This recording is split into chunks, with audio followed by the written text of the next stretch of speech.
As you talk sports, they were talking boxing. Proudly joined by Daley. How are you doing today? I'm good, man. So obviously we're down here at Camden Boxing Gym. How's camp been going for Kenny and DEJI? Yeah, all good. Ready to rock and roll. So we'll talk about Kenny first, and we'll go a bit more into DEJI. I feel like this is probably one of the fans' favourite fights. Probably one of the fights that people are hardest to pick. I feel like from what I've been seeing on social media, PAPI's the favourite. How do you feel like this fight's going to play out? Obviously, I know you're going to pick Kenny to win, but how do you feel like it's going to look round by round? Brutal. That's it. So obviously, I just spoke to Kenny. He said that he's confident of a stoppage in 4 rounds. Do you feel the same? Yeah, of course. That's what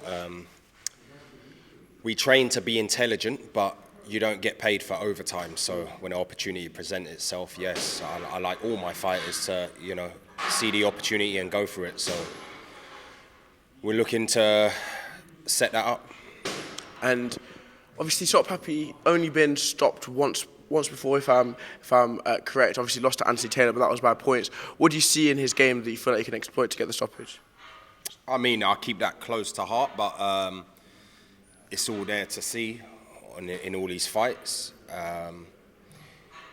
He's been knocked out, hasn't he? He's been stopped, and Kenny hasn't. So we're just going to look to test that chin again. And obviously, Kenny spoke about, after obviously not overlooking Salt, but he wants big fights. Campbell Hatton was one of the names that he mentioned. How far do you feel like Kenny can go in the boxing scene? Well, he's a student of the game, and that's why he can. Yeah, it's very tempting to turn him pro, but he's in a world where it suits him to do this. But what we mean by bigger fights is like crossover. Yeah. You know what I mean? Some high profile names. I think he'd do well as well. Do you feel like, I almost feel like, especially with your background in coaching, do you feel like Kenny's style would possibly suit the professional game more?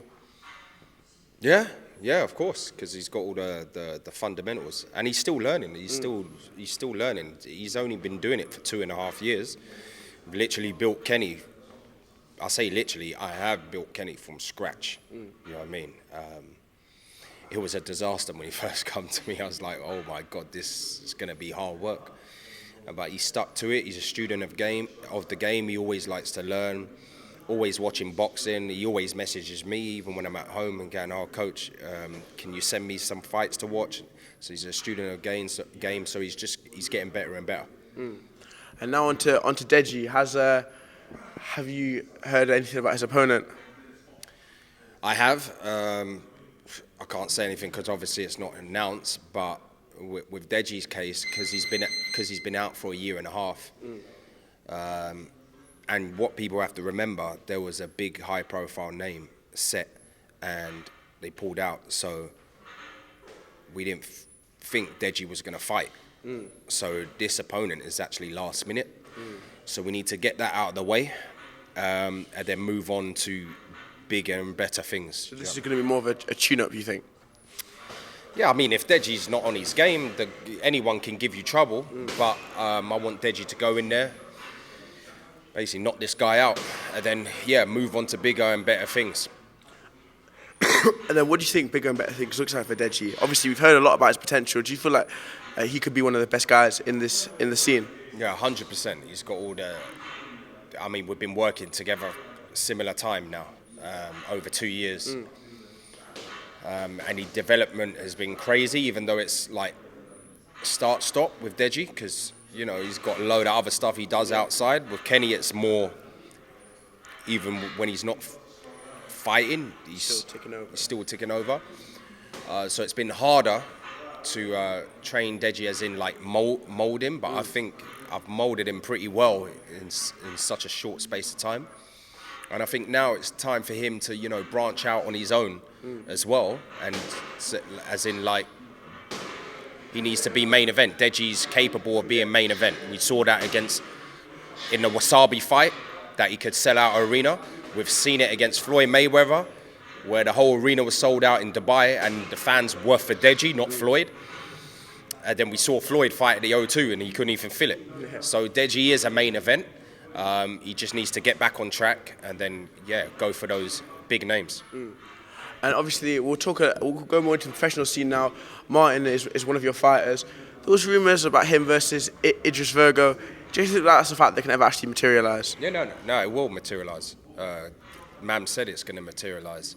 Unfortunately, he was meant to fight Idris, in Newcastle. It was Idris versus Martin, and what's his name? What's the other two? Henderson versus what's that MMA fighter? Oh, I forgot his name. Avia. Yeah. Nate Diaz's friend. Yeah. So that was the lineup. Yeah. So that was what signed. Yeah. That was the lineup. Then Martin separated his knuckle like 3 weeks before the fight. Yeah. Had to have an operation. He's got a plate in his hand at the moment. The plate gets taken out at the beginning of December. Yeah. So he should be all right for around about February time. But yeah, we're obviously with Martin, we're busy in the pro world. He wants to be a world champion. But if that fight presents itself on the side with Idris, that'd be like just a little side quest, easy money. And how's that fight go? Knockout. Early? Not necessarily early, because I would like him. Martin's very, what can I say? He's very spiteful. He likes beating people up into submission. So, yes, he's knocked people out, obviously in his pro career, but he also likes the fact that he can beat someone up round by round. And I think that's what he'd do to Idris. He'd beat him up. Fair play to Idris, so grinding away, but Idris ain't got really anywhere to go. Where can he go? No influencer's going to want to fight him because of his experience as a pro fighter. Unless someone wants to take a chance and be like, I'll fight him. So the only thing he can do is fight people like a Martin. You know what I mean? And Mams is the one pushing for that as well, because Mams thinks Martin has the personality to fight on a Misfits pro card. So definitely, and I feel like this is the last time I spoke to you. A lot has gone on in boxing, especially the heavyweight division. I feel like I haven't spoken to you since Joshua lost to Bois. Fury versus Usyk's been announced. What did you think of what was your understanding of why Joshua Dubois went the way that it did? It's hard to say. But I think as well, like Wembley Stadium, the record crowd, a lot of expectation, of weight on his shoulders. And he's up against a young, hungry guy. And I think the difference for me was the preparation, not in the camp, as in prior. You got Joshua fighting Ngannou, who's never had a boxing fight. And I think that's not good preparation to fight someone like Daniel Dubois, who's been in there with Miller, Hrgovic, all these people that have... Usyk as well. Usyk, and that has all gave him lessons to be able to develop and fight an Anthony Joshua. And for me, I think that was the difference. I think Don Charles' coaching was also the difference. And I think that fact that he jumped on him early was a major factor as well, because from there he set the tone and Joshua couldn't recover from then. If they ever had a rematch, who knows? If I was Joshua, I would have adapted the Joshua versus Ruiz rematch tactics, make it boring. And take Dubois into the second half of the fight. That's what I would have done. But to trade or try to show your authority, sometimes you need to know, Joshua's tough, he's got a big punch. We all know that. But sometimes you have to be a bit more intelligent about the way you go about things and know that you've got a devastating, concussive puncher in Daniel Dubois, and just be a bit smarter in the beginning of the fight. That's all. And do you think if they, obviously we're kind of confirming that the rematch is not really going to happen immediately, probably Dubois will take a fight against Fabio Wardley possibly. Do you feel like Joshua can win a rematch, or do you feel like he's going to wait for the winner of Fury Usyk? Yeah, I think whether Fury wins or loses, that's still going to be a big fight for British boxing, Fury versus Joshua. So yeah, I probably can see Eddie and Josh just waiting to see the outcome of that. Do you know what I mean? Yeah, it should be interesting.